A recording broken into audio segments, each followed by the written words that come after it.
সাবেক বৃহত্তর উত্তরা থানা বিএনপির সাংগঠনিক সম্পাদক এবং ঢাকা 11 আসনের উত্তরা পশ্চিম থানা 14 নম্বর সেক্টর এবং 12 নম্বর সেক্টর টিম প্রধান আমাদের এলাকার কিছু সন্তান আব্দুল সালাম ভাইকে ওনার বক্তব্য রাখার জন্য বেশি কথা আমাদের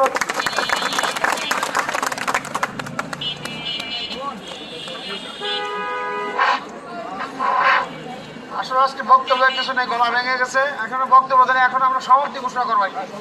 আমরা সবাইকে ধন্যবাদ জানাচ্ছি। আজকে যারা পরিশ্রম করে মোটামুটি আমরা অনেক জায়গায় ঘুরিয়েছি, সবাইকে ধন্যবাদ। আজকে আমাদের এই সমাপ্ত ঘোষণা করলাম।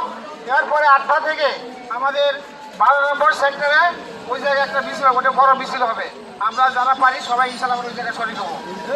তারপরে আমরা ওখানে খাওয়া দাওয়া করবো। আমাদের একটা ক্যাম্পাস হবে, ওখানে আমরা সবাই খাওয়া দাওয়া করবো খিচুড়ি। ঠিক আছে, আমরা সবাই ওখানে শরীর হবো ইনশাল্লাহ। আজকে আমার সবাইকে ধন্যবাদ।